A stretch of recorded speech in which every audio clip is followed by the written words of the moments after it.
It is exactly 3 years ago that GDPR came into effect, and we celebrate GDPR at 3 with a very special episode with a special guest who's a practicing DPO as well as a member of Data Protection Authority. So let's get started and remember that this is not a legal opinion, and the thoughts, opinions, and ideas shared in this podcast are personal opinions. If you need legal advice, please do contact a professional with your scenario. So today, GDPR completes 3 years. Well, for most people, GDPR completes 3 years, but for our guest, it's many, many more years. We have someone who started as a self-employed in 2012, as a trainer and as consultant, and just after the publication of first GDPR text. So yes, the GDPR text was published in 2012, and he set up his training company, the training company known as the Data Protection Institute. And he started to certify DPOs and train them in those days. And in all these years, Peter has explored role of DPO mostly in healthcare. And he also started his consulting company named as Whitewire, which offered data protection services to hospitals and other care centers. Right now, Whitewire is part of Cranium, and I'm talking about Peter Berghmans, and in Dutch we say Peter Berghmans. He's the CEO of the Data Protection Institute, a consultant, a DPO, a coach with strong focus on data protection in healthcare. And what is also relevant here is that he's a member of Flemish Data Protection Authority. So Flanders is a state in Belgium, and there he's the member of Data Protection Authority called the Vlaams Toezichtcommissie. So welcome, Peter. Very happy to have you. Thank you very much for the introduction. I'm happy to be here. Pleasure. So let me start. We all have an opinion that GDPR is converting or turning 3 today. But for somebody like you who's started working on GDPR in 2012, giving certification and so on, and also who's a member of the Flemish Data Protection Authority, how do you see GDPR? Should I say at 3 or at 12 or 10 or 9? But how do you see the evolution of GDPR along all these years? First of all, as you explained, I'm living in Belgium, and in Belgium we already had a role. You have some other countries too, where the role of a data protection officer, it was not called that way. It was a security, information security advisor, actually. This role was already existing, and like local governments and healthcare organizations already had some people that were doing the job that we know now as the job of a data protection officer. When we started in 2012, 2013 with the GDPR trainings, we saw a lot of people with a more technical background who already did the job of an information security advisor, and they are enrolled for these courses. So it was more a focus on the technical elements. Actually, at that time, not a lot of knowledge was already there regarding to doing an impact assessment or all those things. We didn't know exactly. We had some literature where it was explained, but we don't had a lot of practical experience. So this was really a challenge in those days. If we look at today, we try to understand. We know a little bit more than in those early years about all these concepts. So I think this is the major difference between 2012 and now. That's very interesting. And we often ask in this podcast, how would you put GDPR in one word? Or if I may say, when you think of GDPR, what's the one word that comes to mind? That's a very challenging question, I think, Punit. And I think that when you ask it to all the experts, they will tell like, for me, compliance might be important, or it is all about accountability, or bottom line, it all has to do with the data subject. I think these are very good answers on your question, but for me, it's immaturity, and that's not very positive, but that I mean it in a positive way. I think we need to understand that today, GDPR and the way that we look at GDPR is still immature if you compare it to other elements, like to compare it to information security. I think we are today really at the information security and the cybersecurity status of 2000, meaning that we know it's important. We try to raise awareness. We try to understand, and we try to apply all the elements that we need to apply. But we are still asking ourselves, how do I have to do it, and not why, and not going to the real spots where GDPR and data protection is important. So I think I give you, for example, the discussion on MailChimp and the question, can we use MailChimp, yes or no? I think it's a very important question, and you really need to look at it. When you start using MailChimp, you really have some compliancy issues that you have to handle. But if I look to a hospital, for example, I think that there we have other questions that we have to manage. Can someone look into this data, and what will be the impact on the data subject? I think that these are other dimensions, and we really need to focus, when you talk about data protection, on the real risks for the data subject.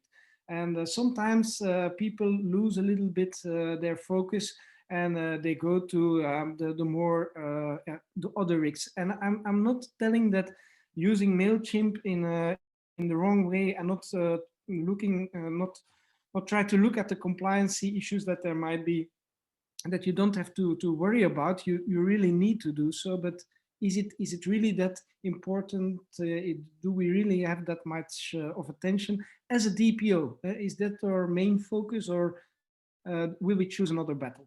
That's my word will be immature for you. And I think immature means actually that it can grow, means that we can work on it. And I think that's a positive way to look at it. You can say, okay, it's immature, so yeah, that's a bad thing. But for me, that's not a bad thing. That's a really challenging thing. And I get some energy from knowing that it's immature, and then we can build on it. Indeed. And I think even when we say immature, that means some things have been done and a lot of things need to be done. So it's in a positive context. And keeping that in the positive context, so last 3 years or last 5 years, or whatever way we want to look at it, what challenges have already been addressed in the last period since GDPR has been there? Because there has been a lot of positive effect. There have been a lot of positives. So let's start with, in your view, what challenges have already been addressed by GDPR? I think when I look at my job at the hospital, and so now we call it DPO, and before it had another name, but let's call it the DPO before 2018 and after that. I think I get some attention. I get some attention from the people working around me, and from the CEO and the board of directors. They really look at me, and they try to seek some advisories, and they know that I am there. And I think that's important. Before 2018, it was sometimes very difficult to tell them, yeah, you have to really care about this kind of processing. You really need to look at this or that, take some more security measures to cope with some risks. So for me, in my daily business of doing and being a DPO, this is really what changed, and that it's GDPR that achieved this. This is because of the accountability. This has to do with fines, but also working in a hospital, and the people that are working in a hospital, they really want to work in an ethical way. For them, being unethical is very bad to do. So they really have the level of their of ethics is very high there, Yeah. and the fact that they know now that processing data in a way that it's not in line with the GDPR, that it's even unethical to do so, that is changed. When we have breaches at hospitals, and yes, we do, and I see them. I'm not saying that I'm seeing incidents on a daily basis, but very often I see incidents with sensitive data of patients. When I talk to the board of directors, and I tell them we really have to go to the data protection authority and tell them we have to notify. Then they say, okay, let's do it. Let's do it. We need to do it. It's our obligation. We will do it. If you ask them before 2018, will you go to what we called in Belgium the Privacy Commission, the Data Protection Authority in these days, they will say no, we don't do that. That's something that we can just not talk about it. It's okay. So that there is really a change in culture, a change in tension. I really feel this in my day-to-day tasks. So that means there's a lot of acceptance of the fact that this is there, this is something of an obligation, and we must fulfill it. Yeah, for sure. Yeah. So this accountability principle and the fact that there is a data protection authority that looks after it, the fact that there are fines. I think in Belgium we don't have a lot of big fines. We have a lot of fines, but not very big. But that will come also. And when we talk about, for example, the Netherlands, of Portugal, and other European countries where they have data breaches, even in hospitals, and where the fines are very high, they listen at you and they say, okay, that's also very important. That's the ethical aspect, but also the business aspect, also in a hospital. Absolutely. And then when we look at it from organizational perspective, as we say, there's still a lot of work to do, still a lot of challenges to solve. So what remains the most pressing challenge to solve as we move forward with GDPR and look forward?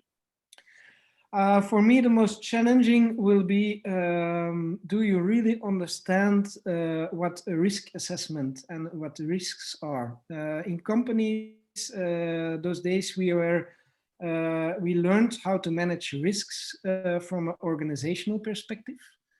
But do we understand that managing risks in a GDPR perspective, that it's about the risks of the data subject? So I think there is a lot of or risk management is misunderstood in practice, and I really think that we need some awareness on that. That people need to understand that we try to to feel like a data subject, and to see whether or not there will be an impact when you process data. And there you have your business opportunity, and you have your data subject, and the fact that you need to look at the data subject and to manage the risks of the data subject. This is something that I hope in the coming years that will grow a little bit, the understanding of what it is. That's for me, that's a challenging tasks that we will have. This is for me unaddressed at the moment. We really need some methods to manage that. Yeah, and I think it's a cultural thing. Traditionally, organizations were focused on themselves as business, and the risk management was geared towards what the risk for us, and they classified risk as financial risk, information risk, and other risks. But now we are saying you have to look at the customer risk or the data subject risk. So it's a complete shift in philosophy. Yeah, that's true. And at the Data Protection Authority of Flanders, so the Vlaamse Toezichtscommissie, there sometimes we have a data protection impact assessment, and then you see that they are going to use a a foreign cloud environment, and then we are asking questions, and then they tell us, okay, but we accept the risks. That's not the right answer. You don't accept that kind of risks. So the main question is, in risk management, you have to understand, when it comes to GDPR, there are some risks that you can even take. If it's about data subject access rights or something like that, if they have that right, you really need to give them and the opportunity to execute that right. That's not something that you can take into account in a risk management. Of course, it can go wrong, and you can manage and you can try to study, can it go wrong? But in a sense, you need to execute this right of the data subject. This is not something that you can measure and say, okay, in 80% of the cases we will do it right. That's not what you can do with GDPR. No, I think we always say risk-based approach we should take, but we don't have quantification of risk defined as a standard practice. I mean, some of the regulated industries like banks or pharma, they have graded risk approaches, and they're still far ahead. But in normal industries, the risk management approach itself is not there. Forget about a mature risk management, and that's significant challenge for everyone. Yeah, I agree. And then if we shift from organizational to a regulator perspective or an authority perspective, how would you put the 3 years of GDPR? How do you see from an authority perspective? Actually, the same. I mean, there's a lot of immaturity, and sometimes it's their fault, sometimes it's not. They do a good job, I think. They work very hard.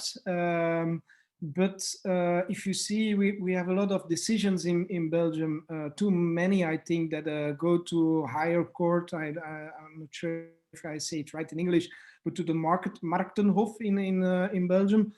Yeah, that's too much. They really need to understand that when they take a decision, they need to explain this decision and why they took that kind of decision. So we see this also in other countries, that a lot of fines are reduced, or even that the case is that the higher court throws away the case. So that's also something about immaturity, and I think they will grow together with GDPR in this maturity. From a data protection officer point of view, I think the data protection authorities are not helping enough. As a data protection officer, we need help.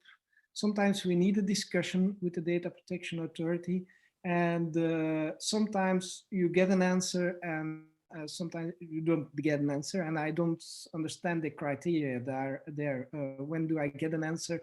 When can I communicate with them, and when will they not respond on my answer? Of course, this has also something to do with the financial side of being a data protection authority. If I look at the small data protection authority in Flanders, I have to say there is a lot of discussion if Flanders can have a data protection authority.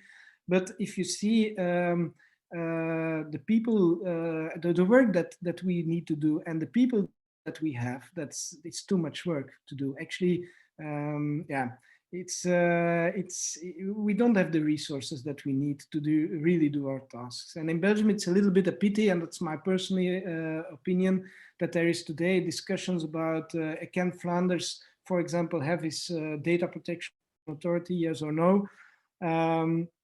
And on the other side, you have the National Data Protection Authority, the Gegevensbeschermingsautoriteit, who is really lacking resources. And then I think, okay, but let's work together. Oh, of course, this is a political issue there. I understand, but it's a pity that it don't work the way it should work, because we all need to protect the data processing of you and of me and of all the people who are listening. That's what we want to do. What we do in the Vlaamse Toezichtscommissie, so the Flemish Data Protection Authority, we are really try to support the organizations. We try to help them, but because we know if we help them, if we be open to them, accessible, then they will do it better, and that makes a better job for us afterwards, because the infringements are less and so on. Yeah, I think I really appreciate that you being on both sides in the authority and also as a DPO asking the authority are able to put it so honestly and so transparently how you see things. And it's true, because if you ask as a DPO some perspective, sometimes you get an answer, sometimes you not. But the real challenge for me is not enough people asking as well. Of course, that will create more workload for authorities, but still there's a lot of hesitancy amongst organizations to ask an opinion. It's a second thing. If authority would give you an opinion, that's also a challenge. But quite a few people are still thinking, let's keep it away, let's avoid it if it's not needed.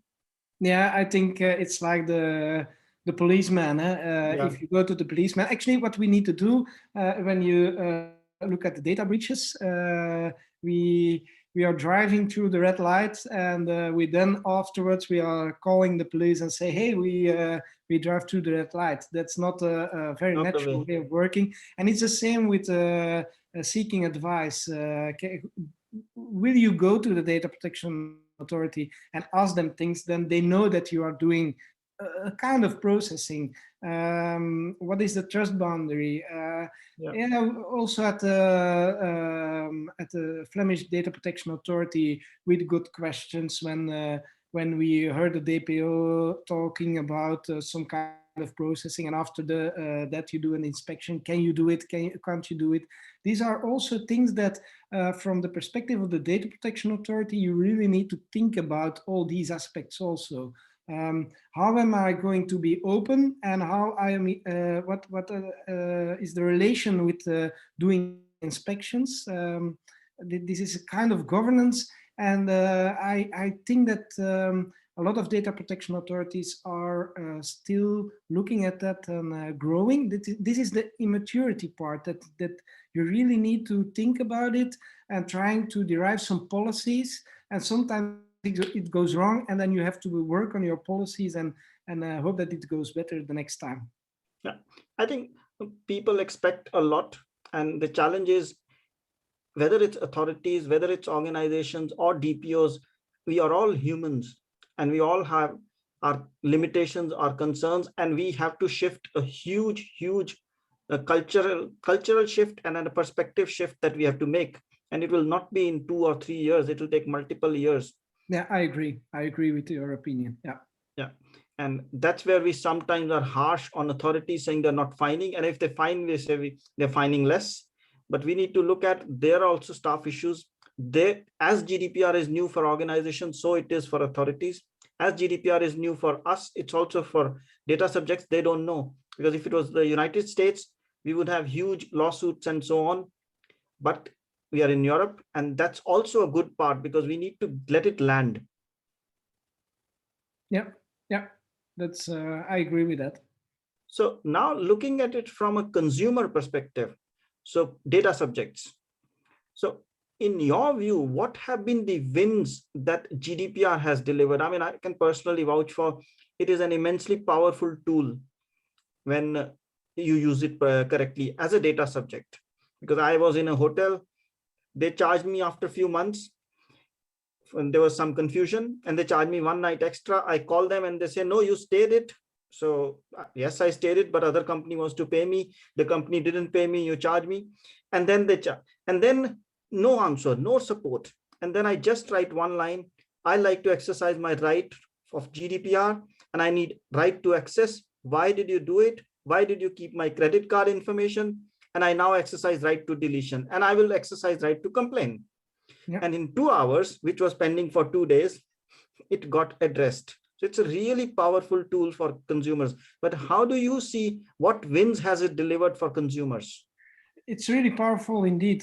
I think there is also some kind of misuse of these powers. So Yes. what you see sometimes is that you don't like the organization because you don't like, and then you're trying, you're looking at data protection, and you think, okay, I will go that way, and I will try to make it very hard for them. I will ask a lot of complex questions, and if the company doesn't have for example, data management in place, it might be very challenging to answer the data subject. So I think also there we need to grow a little bit more. I'm sometimes, for example, being a patient in Belgium, am I sure that I will get the same right in the same hospital, for example? I'm not sure today. I think GDPR is too much misunderstood.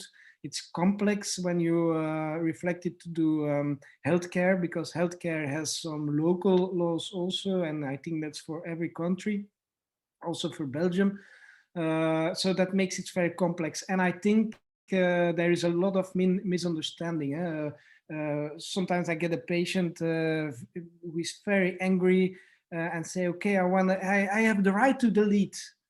No, you don't have the right to delete. It's your patient records, and that you don't have really that right of the GDPR to delete everything in your patient record. It's really an obligation of the hospital to have this kind of records, and the truth is there, and it's the truth of the doctor, of the nurses that are treating you, and they will put down their evaluation of your health. And you don't have a lot of rights. You have rights, of course, and it's well protected, of course. But I think there is a lot of work to do to explain it, and I think that's very hard.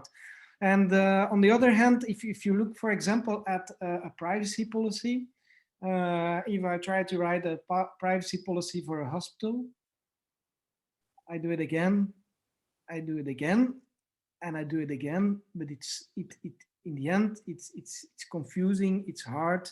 Nobody understands. You can use a layered approach, and you can do a lot of things, but it stays very complex to explain to people how their data will be processed. For sure, in a hospital where there are a lot of processing activities going on, and where there is really a time pressure, because when the patient comes into the hospital, you don't have a lot of time to explain things. You have like 30 seconds to subscribe the patient to the services and to tell him or her the way to the doctor. So there are a lot of challenges there. It gives a lot of things. Of course, we have a lot of rights. But to be honest, if I'm surfing over the internet and I see all these cookie walls going by, I'm really not liking cookies. I think that's to be as you are DPO, you're trying to challenge a little bit the cookie wall and to see how it will react. And in the end, I will always deny cookies just because I want to deny cookies. And I often it doesn't work. It doesn't give me a right option to really deny the cookies. And it's just a simple example, but this is also in the real life. So your question was, will it gives it a lot of protection to the data subject? It does, and but we also there we need some more maturity to get there, and I think we need some extra legislation also, and I hope it will be there in Europe. And it don't take too long. I'm talking about e-privacy Yeah. regulation, for example, regulation about artificial intelligence. GDPR is just the starting point. It's just the beginning of something new where we need to regulate IT, of course. Yeah, today everyone knows. In 2012 it was quite new, but yeah, we really need strong regulations and a global regulation if possible. I think that would help, because if EU passes legislation, each country passes legislation, then what the problem for the multinational companies or even for professionals is which legislation to become a master or an expert in.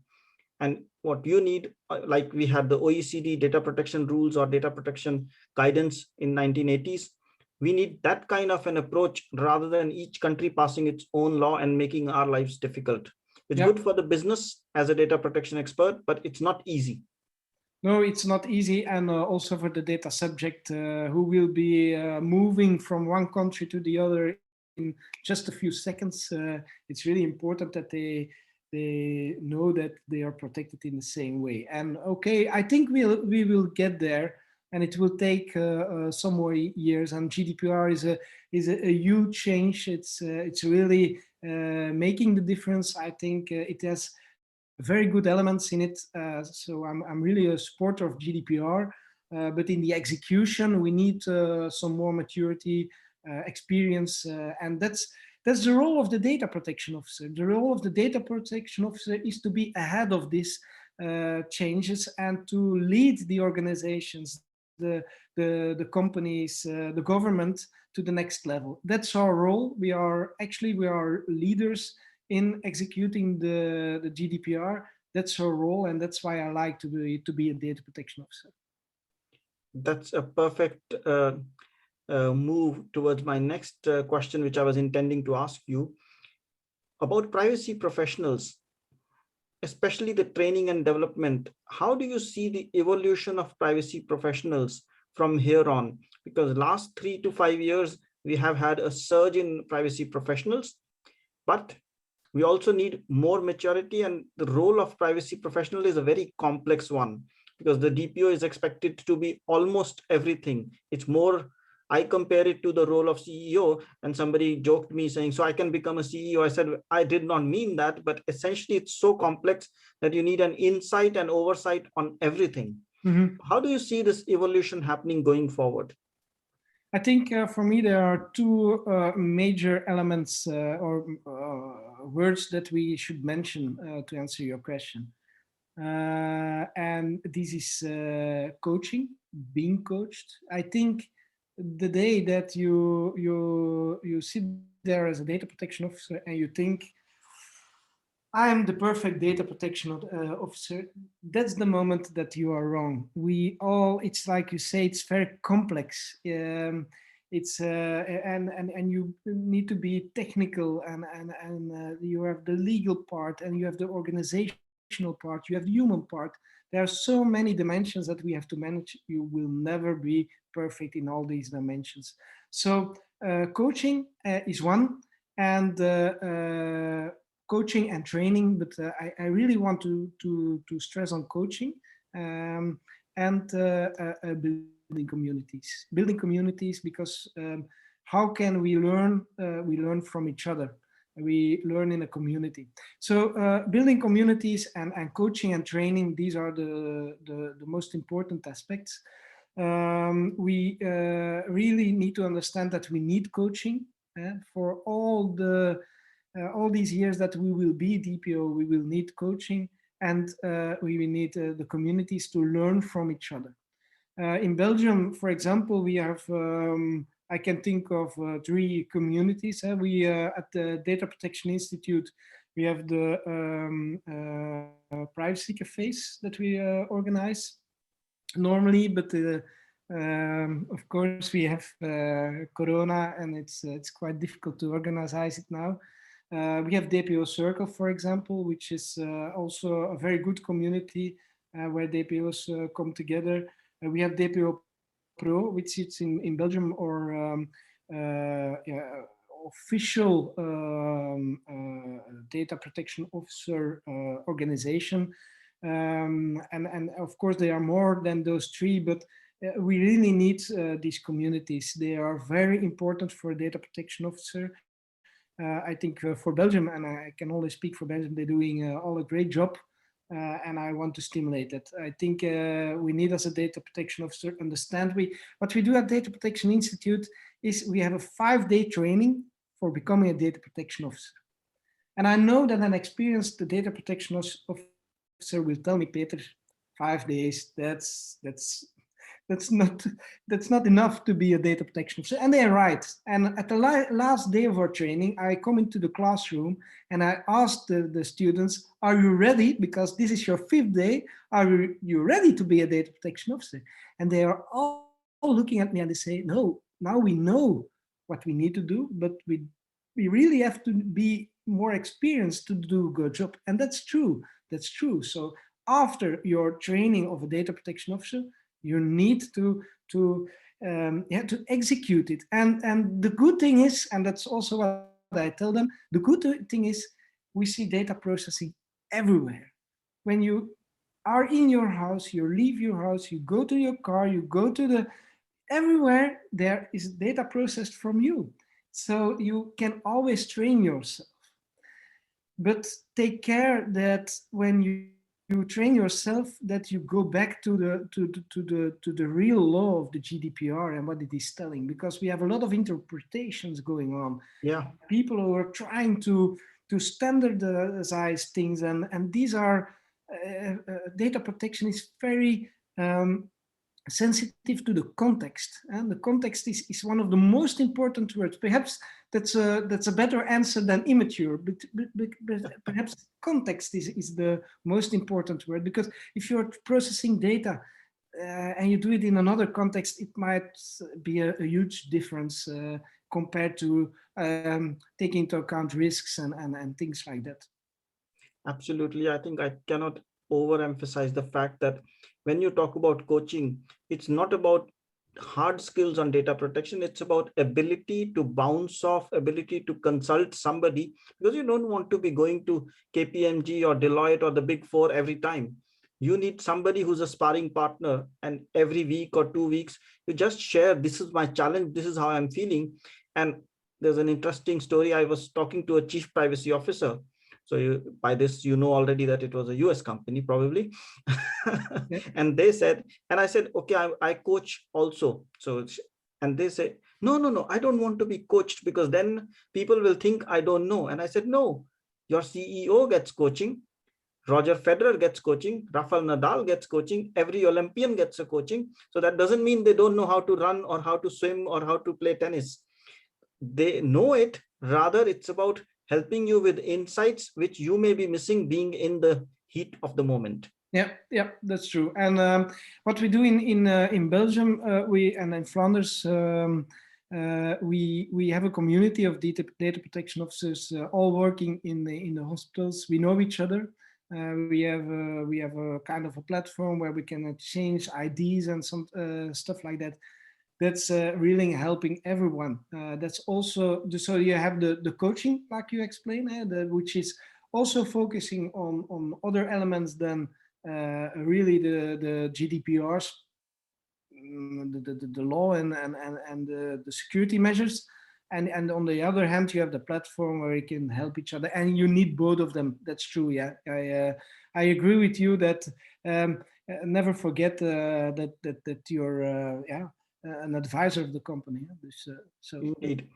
And maybe now, if we look forward from GDPR and say, try to project 3 to 5 years, of course, we don't have a crystal ball. How do you see the privacy space evolving? So DPOs would evolve. There'll be more coaches, more training, more DPOs, and more perspective. But how do you see the privacy space evolving? So do you see the EU privacy, e-privacy regulation coming in, or any other things coming in into this space? that's I hope so. We need it, and I think it will be there, but in one way or another. And Yeah. will it be a good text or not? That's the major question that everyone asks. So I think it will be there in I hope very soon. I think we will need to work. As I said in the beginning of this conversation, we have immaturity. Actually, that means that we need professionalization. That's quite important. And when I look at the coming 3 to 5 years, I hope we will have some developments in terms of certification and code of Yeah. conduct, because this is what we don't see today. We see too many certifications and code of conduct. These are very important because, again, if I'm a patient in a hospital, don't I need the same execution of the GDPR in one hospital than in the other? How can we achieve that? We need some translation of the GDPR to that sector. So I hope this code of conduct, that this where I'm dreaming of. And I think it might be very complex as I see it to the code of conduct today. Um, it's very complex to have a code of conduct. You need to have your own authority that looks to your code of conduct. That's very hard to achieve. I think that might be perhaps a mistake because who makes the code of conduct? These are the hospitals themselves, for example, in the healthcare. But will they say, okay, and now we are going to to have an authority that looks after our code of conduct that we pay with our own money, how we this kind of this stuff works. So a code of conduct is a challenging task, but I think that might be an answer. And another answer is a certification. The fact that the data protection authority, the data subject, the companies who are buying services, that they have an indication that this kind of products are in line with GDPR. This is very important. People will easily understand what the difference is between a good and a bad product. When I walk into a hospital, I see a lot of machines, and they are all certified, all kind of certifications, but no certification on cybersecurity and data protection. And I hope that I think there the security certification is a little bit ahead, and I hope that we will see months from now, perhaps 1 or 2 years from now, the cybersecurity certification really coming up, and together with that, the data protection certification, which we really need to professionalize. That's my opinion. Very nice. So we have touched upon multiple dimensions, from immaturity to context based to need for coaching, need for training, communities, and even the aspect of certification and code of conducts. But if I was to ask you one final message to our audiences, what one final message would you like to share? It will be in line with what we discussed. So it will be never stop learning. And don't forget, you're just an advisor as a data protection officer. So that's my key message. And I think that's what I want to advise to everyone. Yeah. And I think since it's GDPR at 3 special, I would add one message saying it's just a start. It's just a start. Yeah. So thank you so much, Peter, for being with us. And if I may ask, somebody wants to contact you, what's the best way for them to get in touch, especially given that you are in the Data Protection Authority as well as a Data Protection Institute, which is well reputed and offers this GDPR training or DPO training and certificate. So how can somebody get in touch with you? They can contact me via the website of Data Protection Institute, which is DP from Data Protection-institute.eu. Peter at dp-institute.eu. I will put it in the show notes. Okay, thank you very much. So much, Peter, for being with us. It was a pleasure and such an open conversation. I really appreciate. It was a pleasure on my side. Thank you very much. So this was the special episode of the Fit for Privacy podcast on occasion of GDPR at 3. Of course, we also had a special episode last week wherein you heard GDPR in one word from different experts. And today we learned that privacy is context based, context sensitive, and DPOs need a second perspective or coaching or guidance because the role is complex. And never stop learning, always keep learning. There's a start that is happening with GDPR, and privacy would evolve, privacy would grow. And if you want to join a like-minded community in Privacy Coffee House, which is being launched, first event is happening today evening, May 25th at 6 p.m. European time. Feel free to join. The link for joining is http://tiny.cc/privacy coffee house. So tiny is TINY and privacy coffee house all in small caps. So I look forward to you joining the Privacy Coffee House.